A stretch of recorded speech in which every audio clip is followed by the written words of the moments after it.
Let me just give an update regarding the MOU and what people are saying, because I just had a Persian show for my audience inside Iran earlier today, and did I'm trying to make a lot of Iranians more hopeful regarding the path that we're in. Um, but it is. I want to just mention that it is difficult, right?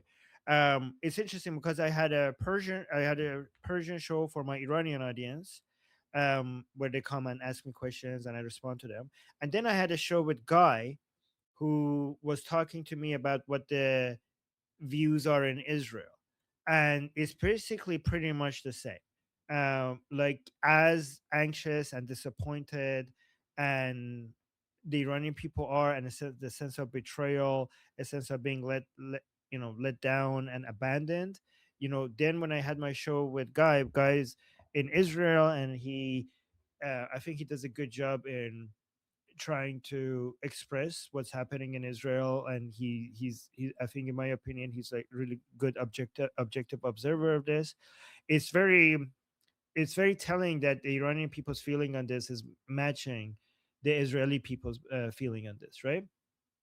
However, I also think that I did a good job in, at least, with the Iranians, in making them feel better about what's happening.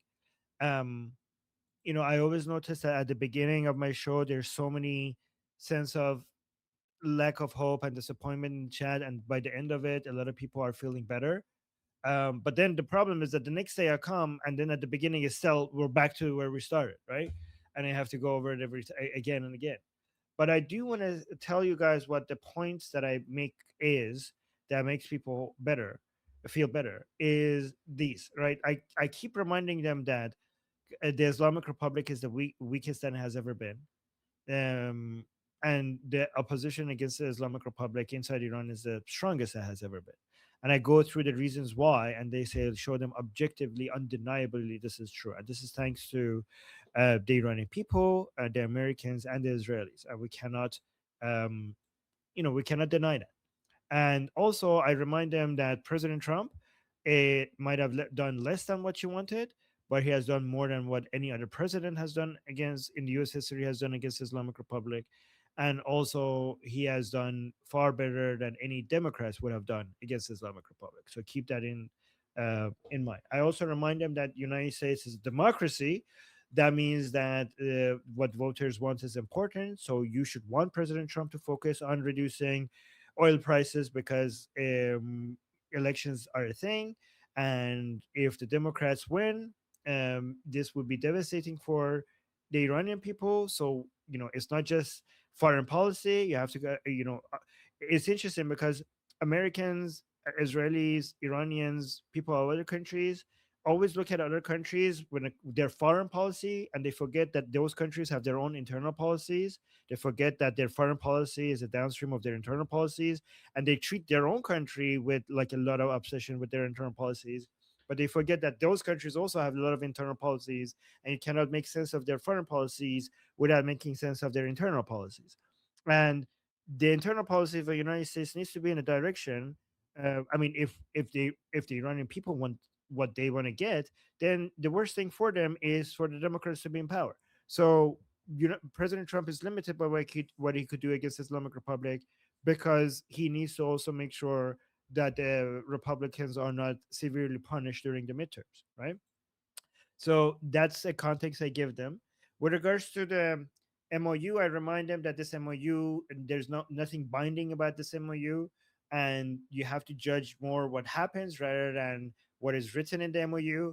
I remind them that Ghalibaf is selling out the IRGC and the supreme leadership and the priority camp, and the Americans, in my opinion, might have found somebody that is damaging the IRGC and the supreme leadership and the priority camp more effectively from the inside, more than military operations.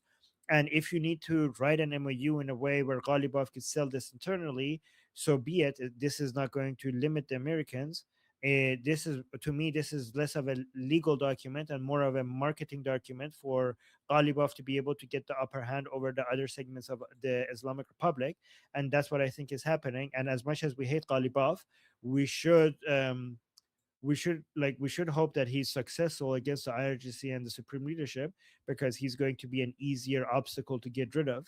So if the Americans are using him, an insider, to sell out the rest of the regime, I think that's actually an effective strategy.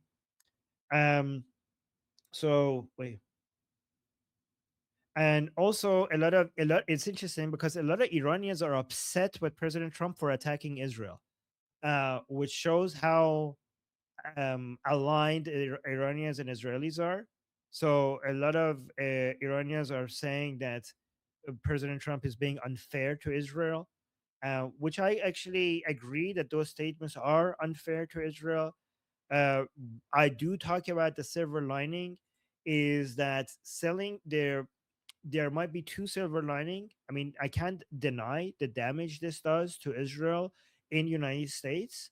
At a time that more Americans are turning anti-Israeli, President Trump coming out and saying that against Israel encourages more anti-Israeli sentiment, and there is no way to deny the damage that does to Israel. But the two silver lining that I also try to point out is that the anti-Israeli sentiment is strong enough that if President Trump maybe doesn't say those things, Democrats might win more. So that would be even worse for Israel. But more importantly, President Trump saying things that is making Israelis anxious, it makes it easier for Ghalibaf to sell what's happening as a win for the Islamic Republic, and as a way to suggest, like, look, guys, we're turning America against Israel, so that's a win for us. If Israelis are upset, we must be winning this. So if this MOU is a poison pill, it's Trojan horse. Actually, it's a Trojan horse by United States. The only way, the only way for them to get them to open the gates for the Trojan horse to make it in would be to help Ghalibaf make it even more sellable that this is bad for Israel and good for the Islamic Republic. So maybe these statements from President Trump makes it easier to do that. Um, I have other points. Let me just make it them quick, so that we could hear you guys. Um, Another point I like to try to make is that there's two things with the Islamic Republic right now that is difficult to do with military operations, and maybe President Trump is right to try other ways other than military operations. One of them is to get out the enriched uranium. Very difficult to get that with military operations. Would be very, very risky for American soldiers' lives. Um, the other thing is, and also I predicted that President Trump will probably evaluate this and put it shit aside as a risky thing, and it ended up actually becoming true, um, being true. But another thing that is hard to do is to damage the Islamic Republic, the IRGC's suppressing ability on the Iranian people. So with all the military operations and the bombardments, the United States was very effective at being devastating to the IRGC's offensive capabilities, but not but it wasn't at all close enough to removing the IRGC's ability to suppress the Iranian people. And it weakened it, but not even close to what would make an uprising possible without tens of thousands of Iranians dying. So, given that the Israelis and Americans already tried that, and everyone's evaluation was that the Islamic Republic can still just get some machine guns and shoots into crowds of unarmed Iranian people if they do an uprising, I think it does make sense for the Americans to try using an insider to weaken the IRGC with a more longer term approach, which I know we hate because we want the Islamic Republic to be toppled faster. But this longer term approach, maybe I'm not saying it's going to work, but it might be that by opening up the Islamic Republic's economy, you will be competing with IRGC and slowly removing their grip over their economy from the inside. by using private investments and improving the private sector, and basically getting Ghalibaf to get IRGC to stand back and let their economic empire fall right in front of their eyes. And if the IRGC at some point loses its monopoly over the a major part of over many of the industries within Iran, then the IRGC will become weak enough for the Iranian people relative to that to have the upper hand. This might be a much longer term plan that they're going with, but again, we don't know any of this because the MOU is not binding, and none of what's written could be actually what's happening. And this could only just be a marketing tactic for Ghalibaf, or also a sneaky trick by President Trump, or many other things. Okay, so the MOU um, is just like a soft power attack on the Islamic Republic.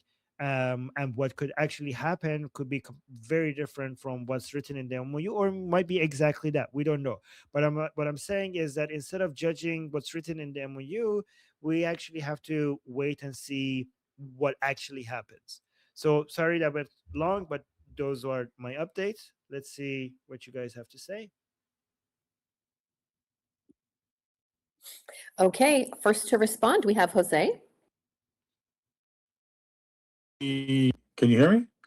Yes. I can't tell. Yes. I saw the interview you did, and I thought you did an outstanding job, and you took control of that interview. Okay, that's a Goldie thing. So she should be very proud of you. I also saw the analysis of JD Vance's presser, and I think that should be the next thing that you bring up is what he said, because just hearing that made me feel a hell of a lot better that this MOU could be a total sham because of all of the restrictions that he literally said was there. Okay. Now, I mean, serious restrictions. They might not get a penny. All it takes is for one of the 32 commanders to get a snail up his, and next thing you know, deal's over. And that's very possible. Also, Vadali, or the guy that was in charge of the IRGC, the general, the guy that was in charge of that faction, he hasn't been seen in over a week. And I know that the commentary on Twitter has been that unconfirmed he's dead, unconfirmed he's dead, unconfirmed he's dead. But 2-3 days ago, Russian media confirmed he was dead. No one else has said it, just the Russian media. I don't know. I normally don't trust Russian media, obviously. Okay. But just a heads up, that might be a reason why he has not responded one way or the other. That's all I got.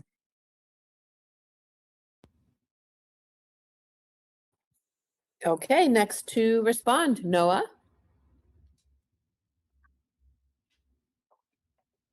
Thank you. So Armin, I know I said it in the super chat before, but you're getting better every time you do interviews, and so proud of you, man. Especially with this latest one. So on the MOU, I mean, I did feel bad at first. I think everyone knows this, especially that day when you wanted us to see how we were all feeling and all that. But now I feel a lot better because after you spoke and gave out those points about how weak the Islamic Republic is, and that it was always going to be the Iranian people who will ultimately overthrow the regime. So, and I want to thank you for reminding not only me but everyone else of that, because for the longest time I thought it was going to be the United States, but it's always going to be the Iranian people. I still have a concern about how we're getting weapons to the Iranian people, but I bet that's probably being talked about right now, and it's being addressed in some areas we don't know about. But I feel a lot better now, and I have you to thank, Armin, for that. So I say with pride, as an Iranian American, Payande Iran. Oh, Pioneer, Javicha. And thank you to both of you, Noah and Jose. That's very sweet. I appreciate you guys saying that. It means a lot. It makes me feel that I'm on the right path. So, and yeah, Javicha, Pioneer. You are. Thank you. All right, Sketch, come on up. Hi, I'm just glad to hear people echoing what I said yesterday. All this talk of words and using words to divide us is not constructive. It's not any good. It's being used by the enemy to divide us. The more it's focused on, the more it's used on the elections, the more it's focused on. This is turning into NATO. Do you know how Americans feel about NATO? They hate NATO. Why? Because the way NATO is always complaining about us, right? Now, what we should do, like I said yesterday, is try to stand together and say, hey, you know, words, people say words. I understand some people have feelings about it. I have feelings too, some good, some bad. But we should focus on our unity. We should focus on that no one has done more. We are better together. And like all relationships, it has its ups and downs. I think this is a play for time. This is another phase in a play for time because you can't do the same play for time for 6 months. You have to move into a new play for time. I call this the 60-day MoU ceasefire. I don't call it a deal because it's not a deal. It's a 60-day MoU ceasefire. That's what it is, a new ceasefire, an MoU ceasefire. It's not a deal. It's literally not a deal. And the only reason they call it a deal, and I think Ali spoke on this too, is because of the stock market. If you don't call it a deal, the stock market, oh, there's no deal, the stock market goes down. You say, yes, we have a deal, the stock market goes up. But Americans, busy Americans, when they hear NATO talking trash about this, they just get tired of it. Okay, you don't want our help? You don't want us there? Okay, let us step back. If you want to go against those swing voters who are not going to pay attention, saturating the media with complaints, it's not going to help. So, I mean, you want to deal with the Democrats, go ahead. You think that's going to be better. But I am glad to hear people take my side and say, hey, you know what? Maybe we should not focus on the words of difference. Maybe we should focus on the good that has happened and the good we can do together.